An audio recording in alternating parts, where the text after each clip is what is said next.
Can handle your expenses now. The line dropped like a knife between the clinking silverware and murmured laughter. The room froze. For a split second, you could have heard the air leave the chandelier. My mother's fork slipped from her manicured fingers, hitting her plate with a sharp, metallic ring. The laughter that had been bouncing around the long dining table died instantly. Before we begin, drop a comment and tell us where are you from and from which city you're watching our videos? And after watching the whole video, don't forget to tell us what would you do in this situation? Be honest, tell me in the comments below. We read every comment. Let's begin. Across from me, my sister Haley blinked, her perfect smile faltering mid-smirk. Excuse me? Mom finally said, her tone stretched thin like glass about to shatter. I didn't blink. You heard me. It was supposed to be a normal family dinner, if you could call it that. Our grand family dinner was an event, a show. Everyone dressed up like it mattered. Dad opened a bottle of expensive wine. Haley bragged about her promotion, and Mom loved her audience. I usually stayed quiet, ate my food, nodded when expected. Not tonight. Tonight, she'd pushed too far. She had leaned across the table earlier, smiling sweetly as she said, "Lexi, honey, maybe if you just put as much effort into your life as Haley does into hers, you'd be somewhere by now." The table chuckled. Even Haley. That's when I'd said it, calmly, evenly. Then she can handle your expenses now. The room was still caught in the echo of those words. Dad's jaw tightened. Watch your tone, Lexi. I tilted my head slightly. Funny. I've been listening to her tone for 27 years. Guess it finally rubbed off. Haley crossed her arms, trying to reclaim the spotlight. You don't need to be defensive, Lex. Mom was just being honest. Honest. I leaned forward, resting my elbows on the table. You mean cruel. There's a difference. Haley's fiancé, Nick, gave an awkward cough. Maybe we should all. Stay out of it, Nick, Haley snapped. This is between them. Mom straightened in her chair, her pearl necklace catching the light. You know what your problem is, Alexis? You always take things too personally. No one is attacking you. I let out a breathless laugh. You literally told a room full of people that I'll never be successful. How personal do you want it to get? Dad shot me a look that could freeze steel. Enough. We're not doing this in front of everyone. But I didn't stop. Something inside me had finally cracked open, years of humiliation spilling through the seams. No, Dad. Let's do it right here. Let's talk about how Haley's the family star, how every mistake I made was proof I never measure up. How every choice I made that wasn't your way meant I was wasting my life. Haley's voice cut in quieter now. Lexi, you've always been sensitive. I met her eyes. And you've always been arrogant. She froze. The words landed harder than I meant, but I didn't take them back. The chandelier above us flickered faintly as the tension pulsed through the room. Mom reached for her glass, her hand trembling slightly. You're being dramatic, she said finally. We've supported you every step of the way. I nodded slowly. Sure. You supported me by telling everyone at Thanksgiving that I was trying to make ends meet with her little hobby business. No one spoke. I stood up, sliding my chair back slowly, the sound scraping against the marble floor. I guess what I'm saying is, if Haley's the successful one, maybe she can start paying the bills for once. I'm done pretending I owe you my gratitude for your judgment. I grabbed my purse, walked to the end of the table, and stopped by Mom's chair. She looked up at me, stunned, like she didn't recognize me anymore. For the first time in my life, I didn't either, because I wasn't the quiet daughter who swallowed every insult to keep the peace. I was the woman who built something real, and I didn't need their approval to exist. Dinner was lovely, I said softly, forcing a polite smile. Enjoy the rest of your evening. As I turned toward the hallway, I heard Haley whisper to Mom, she'll come crawling back when she realizes no one takes her seriously. I smiled to myself. She was right about one thing. I'd be back. But not crawling. I'd be walking back through those doors as someone they'd never see coming. 2 days later, I stood in the marble lobby of the Westin Grand Hotel, The same one my parents used to whisper about, the one Haley always bragged about staying in for conferences. Now, I wasn't there to check in. I was there to sign. The silver contract folder in my hand felt heavier than it should have. Lexi Carter, owner and executive director, Carter and Bloom Events. Those words printed in gold across the page made every sleepless night worth it. "Congratulations, Miss Carter," said Mr. Reynolds, the hotel's director, as he extended his hand with a warm smile. "We're thrilled to have you handle our anniversary gala next week. We've seen your work. It's sophisticated, elegant, and surprisingly emotional." I smiled faintly. That's the goal. I like stories people can feel. And they would feel this one. Because my family, every single one of them, was on the guest list. Haley had landed a speaking invitation through her hospital network. Mom and Dad would be there, glowing in borrowed pride. And none of them knew who was running the entire event. By evening, my team was already transforming the ballroom. The chandeliers glittered under soft white light, the scent of fresh peonies filled the air, and the stage backdrop gleamed with my company's initials. I ran my hand over the edge of the banquet table, checking alignment. My assistant, a sharp young woman named Brooke, approached with a tablet. "The Carters confirmed attendance," she said with a knowing look. "Should I make sure their table is near the front?" I hesitated, then smiled slowly. "Oh, absolutely. Right in front of the stage. I want them to see everything." Brooke smirked. "Got it, boss." When I got home that night, the glow of the city lights hit differently. For years, I'd watched those same lights through the cracked blinds of a cheap apartment, baking pastries until 3 a.m., praying something would finally work.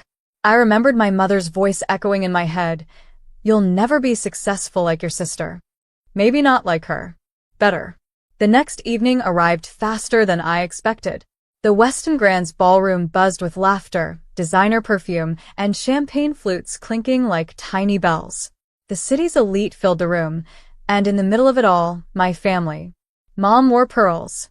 Dad looked proud and detached like always. Haley, glowing in a deep red gown, soaked in attention from her colleagues. I watched from a distance at first, standing near the back with my staff in black uniforms, giving final cues through the earpiece. They didn't notice me, not yet. Haley's voice floated across the room. "Mom, can you believe this setup? It's breathtaking. Westin really knows how to throw a gala." Mom nodded, sipping her wine. "It's flawless. Everything looks expensive." That was my cue.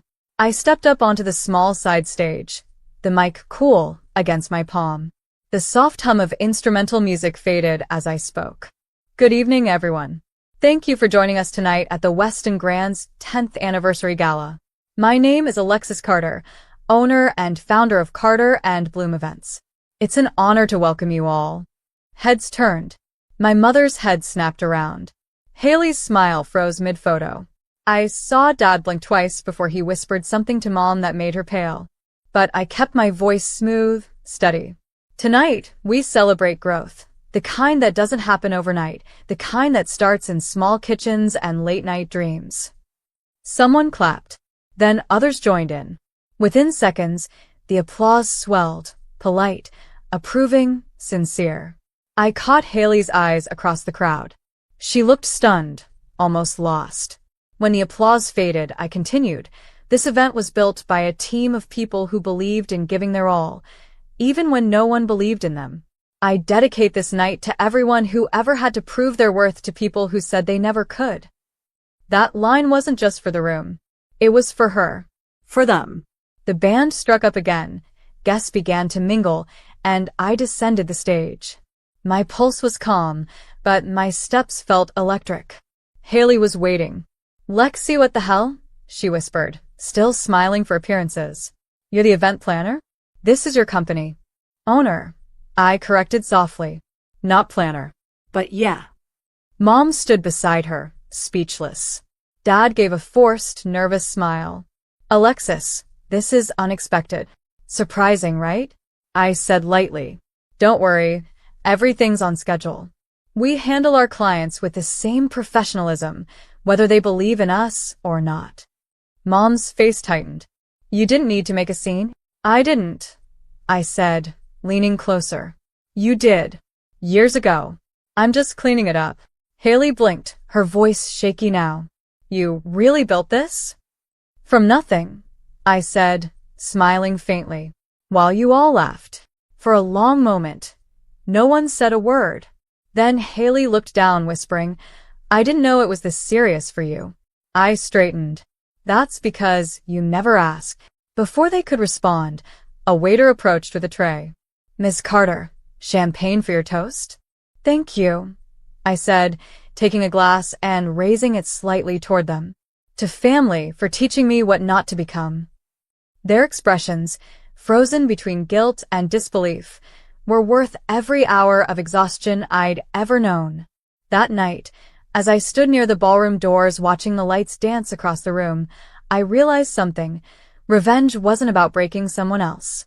It was about standing tall while they realized they'd underestimated you. For once, I didn't need their approval. I already had my own. The applause from my speech still echoed faintly through the ballroom when I slipped into the quiet hallway behind the stage. My chest was tight, not from nerves, but from everything I'd held in for years finally bursting into the open.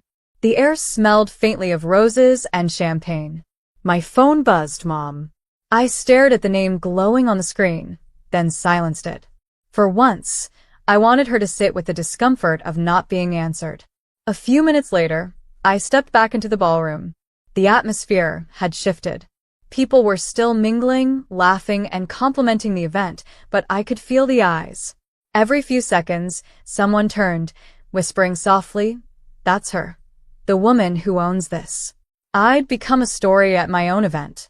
And at the center of the room stood my family, looking like they'd wandered into a version of reality they didn't recognize. Dad's shoulders were stiff, his expression unreadable. Mom was silent, gripping her glass like a lifeline. Haley looked small. For the first time, genuinely unsure of herself. I approached, calm and composed. Everything okay? I asked lightly. Mom blinked hard. Why didn't you tell us? I tilted my head. Would you have believed me if I did? Haley's lips parted, then closed again. Her eyes searched my face like she was trying to find the sister she used to mock. I didn't think you were serious about this catering thing, she finally said. You never mentioned. That's because you never asked, I said quietly. You all thought I was playing pretend while you lived the real lives. Dad sighed, setting down his drink. Lexi, you have to understand. We just wanted you to have stability. No, I said, voice steady but sharp.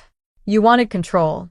You didn't care what made me happy, only what made you proud. The words landed like a slap across the air, but I didn't care anymore. A woman from the city council approached then, smiling brightly. Ms. Carter, your setup tonight is exquisite. The mayor wants to meet you after the program. I smiled back politely. I'll be right there. When she left, I turned back to my family. See? That's the difference. Strangers respect me more than my own blood ever did. Haley lowered her gaze. You don't have to talk like that. Don't I? I asked softly. You told me once that success wasn't my thing. You laughed when I burned my first batch of cupcakes, remember? You posted it online. Her cheeks flushed. That was years ago. And Mom. I turned to her. Do you remember telling Aunt Renee that I'd probably end up cleaning tables for a living? I was in the room. Mom's eyes filled with something, guilt, maybe, or fear. Lexi, I didn't mean it like that. I know exactly how you meant it, I said. You just didn't think I'd ever be in a position to remind you. Dad cleared his throat, trying to salvage control. We made mistakes, okay? But we're still your parents. We love you. I looked at him for a long time. Love isn't supposed to feel like humiliation, Dad. You don't get to tear someone down for years and call it parenting. The words hung there, heavy. Finally, Mom whispered, What do you want from us? I paused. Nothing, I said simply. That's the point. I don't need anything from you anymore. A silence fell that no amount of champagne could fill. Behind us, the lights dimmed slightly as the next part of the gala began. Guests drifted toward their seats. I gave them a polite smile. Enjoy the show. My team's got everything handled. As I walked away, I heard Haley say softly, "She's changed." And for once, Mom didn't argue. Later that night, after the last guests left and the band packed up, I stood alone in the ballroom. The lights were low, the tables half cleared, and a quiet peace settled over me. Brooke came up beside me. "Big night, huh?" I nodded. "Yeah." She studied my face. "You okay?" "I think so," I said after a moment. For a long time, I thought I wanted them to say, "We're proud of you." But now I realize I just needed to stop needing it. Brooke smiled softly. They saw it tonight, though, even if they never admit it. I glanced toward the exit, where my family had stood earlier, watching me with faces full of regret. "Good," I said quietly. "Let them sit with it." My phone buzzed again, Mom, then Haley. I didn't answer. Not yet. I walked across the polished floor, heels echoing in the silence. Each step felt lighter than the last. For the first time, I didn't feel like the rejected daughter or the family disappointment. I felt free. Outside, the night air was cool and sharp. The city lights shimmered over the lake, and I breathed in the kind of calm I used to think didn't exist for people like me. Revenge hadn't been about money, or success, or applause. It had been about reclaiming my voice, the one they'd mocked into silence. Now it was loud enough for the world to hear. And tomorrow morning, the local business paper would feature the headline. Local entrepreneur Lexi Carter wins contract for elite gala, Sisters Hospital among event sponsors. They wouldn't miss that one. As my car pulled up, I caught my reflection in the tinted window. Stronger, wiser, unapologetically me. The next morning, sunlight streamed across my kitchen counter, landing on the open newspaper beside my coffee mug. Seattle entrepreneur Lexi Carter stuns at Westin Grand Gala, a self-made success story. My photo, smiling under the chandelier I designed, filled half the front page. I didn't even realize I was smiling until the reflection in the coffee pot gave me away. The phone rang again. This time, I answered. "Lexi." Mom's voice came through, soft and shaky. "We saw the paper." I said nothing. Let her fill the silence she'd always forced me to sit in. "It's beautiful," she continued. "What you did last night. Everyone's talking about it." "Glad to hear it," I said evenly. There was a pause, then a sigh. "I was wrong." Her voice cracked slightly. "About you, about everything. I didn't know how to support you when you chose something different. I thought I was protecting you from disappointment." I leaned against the counter, eyes fixed on the sunlight creeping across the tile. "You became the disappointment, Mom, not me." She didn't argue, just whispered, "I know." Behind her words was something new, quiet respect, maybe even fear. Before she could continue, Haley's voice broke through in the background. "Mom, let me talk to her." I hesitated, then said, "Go ahead." Haley's tone was small, fragile in a way I'd never heard. "Lexi, I messed up. I was jealous, I think. You were brave enough to build something from nothing, and I just kept doing what was expected. I'm sorry." For a second, I almost softened. But then I remembered years of laughter at my expense. "You know what hurts the most?" I said quietly. "It's not that you didn't believe in me. It's that you made sure no one else did either." Haley's breath hitched. "I know." Silence again. Then I said, "You don't owe me an apology, Haley. You owe yourself growth. Learn from it. Be better." Before she could reply, I ended the call. Peace, at last. By evening, I was back at the Westin Grand. My team had gathered for a small celebration in the lounge. Laughter, music, and the faint clinking of glasses filled the room. Brooke handed me a folder with next month's event schedule.